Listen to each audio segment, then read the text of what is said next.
I think about everything we've learned about Carl Rogers and the person-centered theory and person-centered therapy through the Gloria tapes and through the readings that we've done, the two biggest takeaways that I have are the reflective pieces and the relationship piece. And I think they kind of go hand in hand. Throughout the videos, we were able to see the way Carl Rogers was reflective before and after the videos as he introduced and set up the tape for what we were going to be watching. He was kind of telling what he was thinking and kind of his game plan of, okay, I want to have true feelings, and he was setting himself up for, I want to have true feelings. These are my goals for the session as a counselor. We'll kind of see where it goes as far as solving problems and issues as we get into it, but this is what I know I'm going to do to make this successful. Because he was able to do that, they were able to form a great relationship and to have successful sessions. During the sessions, we've seen these videos before in other classes, but I was just looking for different things, and I tuned into different things that I had never really noticed so much before. And one of them, one of the things was, as he was talking, he gave her lots of time, plenty of time to talk and get out what she was thinking. And silence can be a scary thing, like we talked about in class, but there was, a little bit of silence on his end. He didn't really talk a whole lot. He did give the nonverbal, the head nods, and I did hear some and yeah. But she was able to dive even deeper than I think she had even planned to go, which is wonderful because they were able to get some of those issues, underlying issues, to come to the surface. And I know at one point she said, I don't even know why I'm saying this or where that came from, or I hadn't thought about that.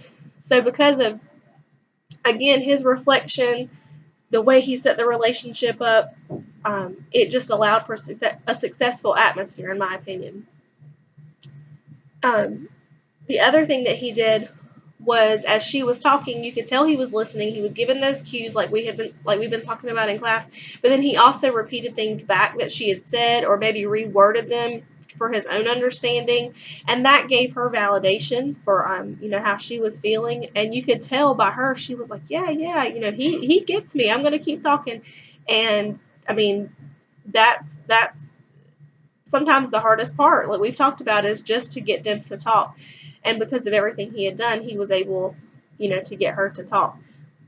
The other, as he was rewording some of those things, sometimes he would even throw in, well, I'm sure that made you feel this way, or I can see how you felt this way.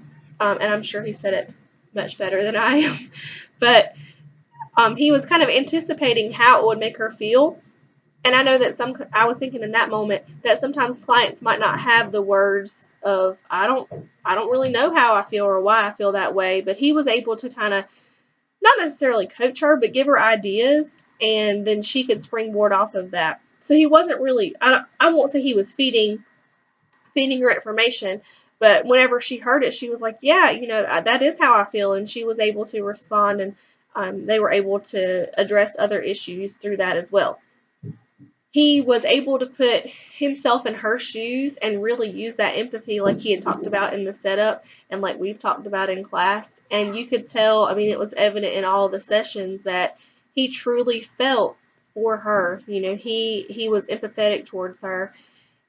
It was not a pity story, and it was not that he was overly involved, but he just truly felt empathy for her. And that is something that as counselors, I know as for myself, that's I naturally feel empathetic towards people, and I think the one thing that could get me in trouble is being over empathetic. But through learning through Carl Rogers, I'm able to see how it kind of balances out, and that makes me feel a little bit better. As far as the success rate, I really feel like person-centered therapy is very successful, or can be very successful. It's kind of in the name. It's person-centered. It's centered around the person or the people that are involved. And it allows the clients to have ownership over their change. It's not necessarily someone telling them the fix to their problem. Through the videos, Carl Rogers was able to kind of coach her, guide her to get her where she needed to be thinking, and she was able to come up with some of her own ideas and ways to help. It was almost like she just needed to vent to get it out. And as she was talking and he was kind of giving a few ideas, they were able to work together. and she was taking ownership over what was being discussed and what she was going to actually live out. And I feel like that piece of it is what makes it successful. As a first grade teacher, I work with 6 and 7 year olds, and even at that age, if they own it, they love it and they live it. And I feel like the same is true for adults and our clients. We're not going to have cookie cutter clients because we're not cookie cutter people. So we can't have cookie cutter solutions.